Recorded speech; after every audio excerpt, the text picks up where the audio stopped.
Hi guys, আজকে আমার মা কি করে পাস্তা রান্না করবে তোমাদের সাথে আমি শেয়ার করব। প্রথমে গরম কড়াইতে পরিমাণ মতো তেল দিয়ে দিল, তারপরে ডিমটাকে ভালো করে ভুজিয়ার মতন বানিয়ে দেবে। যেহেতু পাস্তা বানাচ্ছে, পাস্তাতে ভুজিয়ার মতনই দিতে হয়। এখানে আমার মা দুটো ডিম দিল, এই দেখো।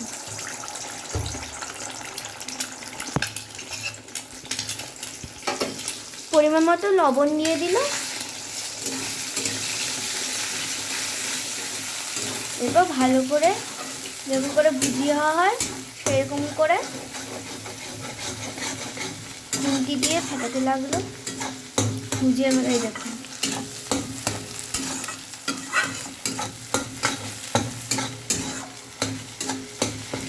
তারপরে আমার মা এখানে দিয়ে দিল লঙ্কা আর পরিমাণ মতো পেঁয়াজ দিয়ে আবার ভালো করে খুন্তি দিয়ে নাড়াচাড়া করে নিচ্ছে। তারপর আমার মা সানরাইজ পাস্তা মশলা এটাতে দিল পাস্তার মধ্যে। এটা দারুণও যেমন গন্ধও তেমন। দিয়ে দিল সানরাইজ পাস্তা মশলা,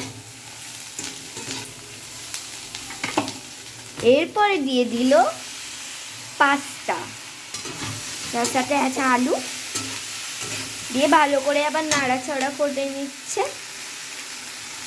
তারপরে নিয়ে দিল পরিমাণ মতো নুন, পরিমাণ 2 চামচ নুন দিয়ে দিয়েছে।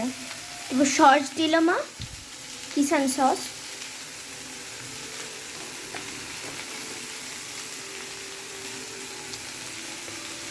এটা হলো রেড সোয়া সস, রেড সোয়া সস দিয়ে দিল। এই রেড সোয়া সস দিলে না কালারটা দারুণ আছে, ওই জন্যই আমার মা এখানে রেড সোয়া সস দেয়। দিয়ে ভালো করে নাড়াচাড়া করে নিচ্ছে। তো গাইস, আমাদের পাস্তা রেডি হয়ে গেছে। এই দেখুন কেমন করে ধোঁয়া বেরোচ্ছে। আজকের ভিডিওটা এই পর্যন্ত। আপনারা নিশ্চয়ই কমেন্ট করে জানাবেন পাস্তাটা কেমন হয়েছে। তো আজকের মতো বাই বাই।